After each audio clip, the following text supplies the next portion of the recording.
is, if you take the time to walk around and see the place, you can even see the buildings in the city of Boston. Yet you're in this nice, quiet, suburban place where you got the trees, the plantings, the wildlife, and a great history in the museum, the barn, etc.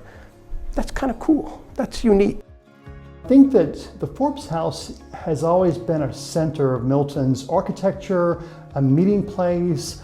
It's got an amazing view of Boston, and it really sits on top of the hill. And to me, it's a place where the community comes together. There's some amazing events. Whenever I'm at the museum, I always see people taking a picnic or maybe just walking around the property, and I guess that's what makes a community space where the community can get together.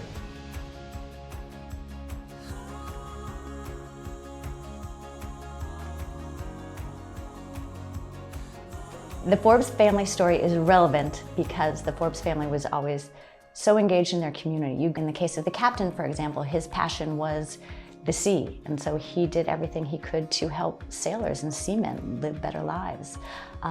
The last Forbes family member, Mary Bowditch Forbes, she was passionate about Lincoln, and so in her mind it was, what was it about Lincoln, what did he represent that she could keep alive in the society of that time so that people could follow his example and be civically engaged themselves. So I think they were always a family that was giving back and was involved. So what's very interesting about the Forbes House Museum's mission statement is that I feel like it aligns so well with what we do and with what we foster at Melodrama.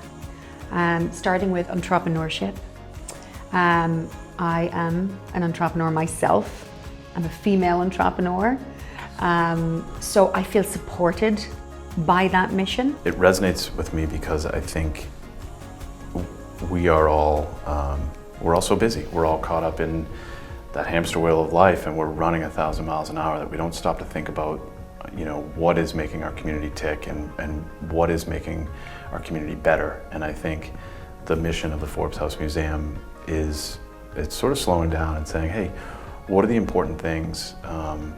What are the pillars of our community? One of the things I love about the museum's mission at this point is the idea that when you come to the museum, you're going to learn something, and hopefully you're going to come away with some questions that you'll think about after you leave the museum that were raised while you were here. I would say the aspects of the Forbes House Museum mission statement that really resonate with me are the civic engagement and cultural awareness. I think there's so much a part of the organization and the mission of Courageous Conversations as well, that I think that's really where we cross over. I think the Forbes kind of exemplify the more or less collisions of different cultures. You know, the Forbes were Scottish, they came to America and became Americans and traded with the Chinese. Diversity is becoming more and more important, especially as America becomes more polarized. So I think, you know, the museum would be a very good example of how cultures can get together. I also feel that part of the Forbes House Museum's mission statement being social action is incredibly important in this day and age more than ever. Our vision long-term is to be a treasured community resource, to be really an integral part of the community fabric. I think that vision can really be executed through the barn. I think something like the barn could be such an enormous resource for families, for big gatherings, for music, for local classes, for field trips, on and on. It's a great location, it's centrally located, and there's space, and it could really be well utilized by so many organizations in town. The Carriage House was built in 1833, 1834, the same time as the main house, and it was designed by Isaiah Rogers, who was, he was known for building luxury hotels and equipping them with very early plumbing facilities. So this house and the Carriage House were done in the Greek Revival style. And I think if you look at the facade of the Carriage House, you really see the echoes of a temple. And then the barn extending off to the side, that was designed by Peabody and Stearns. They were a renowned architecture firm here in Boston. The fact that we have a Peabody and Stearns barn, I think we're one of 2 barns in existence designed by that firm. The barn's a beautiful piece of history. There aren't too many of them, if my memory is right, left like that in New England. So I think the barn's a special place that we can do great things with. And you know, I tell you a funny story going back many years when we thought about fixing up the barn before. And one of the problems was raccoons had decided the barn would be a good home for them. So they had worked their way in and burrowed their way in, finding little holes to get in the barn. So we decided we better close those holes. And then we spent a lot of time cleaning out the barn from the residue of the raccoons who were living there. And that's where I really learned about the barn. I got up in the attic, you know, and it's really a phenomenal place if you ever just take a walk through there. So I'm excited right now about the museum, taking this opportunity to really try to rejuvenate the barn. And I think it can just be a wonderful community asset. Can't wait forever. If the barn deteriorates to a certain degree, then can you really rehab it and build it? As the years have gone by, you know, what was a small hole in the cornice is now a larger hole in the cornice, and the gutters are sagging, and there's water that, despite our best efforts with tarps, continues to be an issue entering the building. And you know, the longer we let this go, the harder it's going to be to get this building back to where we want it to be. Whenever you do work to a historical house, there's a lot of nuance to it. Some of this is dictated by state and historical requirements, and some of this is about what type of love and care do you offer to a building that's been around for 100+ years. So this was a great chance to engage with an architectural firm that specializes in this, hear a lot about the amazing history and some of the detail that are part of the barn and the carriage house. And this was additionally a great chance to hear about what we need to do, both in the near term, in terms of making sure the roof is stabilized and that we've got things, the windows are all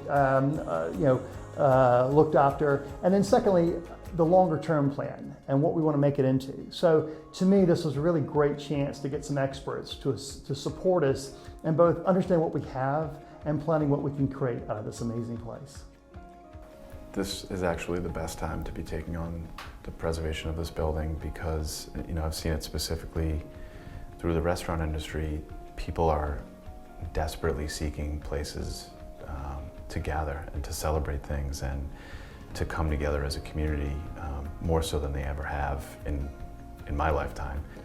I'm excited about the possibility of renovating the barn and the carriage house so that we can use it more as a community.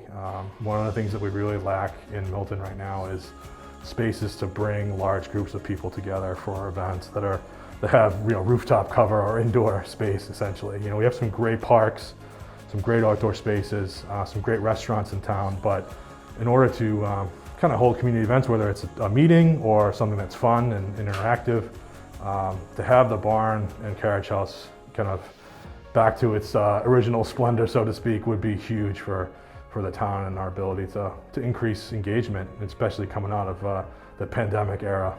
We've used the outdoor space here, and that was ideal when we had perfect weather in both occasions that we've done that, and it really is a wonderful offering here at the Forbes House property. And I think this indoor space will just broaden so many opportunities to do things differently and be creative. Well, I think restoring the property and the barn is a move in the right direction. I think it is a property and a community that is very deserving of that kind of care. It has been here for many, many years, as most people would know, and I feel like it's time for a bit of spotlight to be shone on it. It's important that we restore the barn and carriage house instead of tearing it down because it does have historical significance, and it is part of our mission to preserve. And I think anybody that has spent time in the barn, as I've taken people around, everyone is struck by the uniqueness of the space and the character and the potential. One of the reasons that I've been decided to be such a big supporter of the museum with not only work at the state level to try and find funding or other ways to support the, by penning a letter for a grant and other exhibits that are happening here is, again, I want to see this continue on. I want to see it grow and flourish. I think that the future uses for the barn and carriage house could be really, really huge for the town, really immense in terms of having community event space. I hope viewers of this video get excited about the barn. I hope if they haven't seen it, they want to come see it. And I think we are open to showing people around and hearing their ideas, because we do want this to be not just our vision of what the community needs, but we want to hear from community members and stakeholders. What do you need, and how is this really going to benefit you? We'd love to hear your ideas, your views. If you want to be involved with the committee in some way, we'd love to get you involved. But it's we're really excited about where we're going, and we welcome anyone who's key in the Milton community or elsewhere who wants to join us. It's important if you're a member of this community, whether your business is here or your residence is here, or you have a child that goes to a school here, come check it out. Come see the barn. Come see what is possible with it, and I think it's easy for this place to steal your heart when you come on the grounds. It's a special property. There's just so much to learn, so much history. Come to the Forbes house. I hope as you look at this, you come away excited about the museum. I'm very excited about it. I just think it's amazing. It's just an extraordinary group of people who are leading this museum right now. You want to be a part of it. You want to be on the ground floor and be a part of this as it grows and grows, which I think it's going to do. So be a part of that and be a support for the museum. Financially, as a volunteer, as any way. There are all sorts of ways you can get involved. So get excited.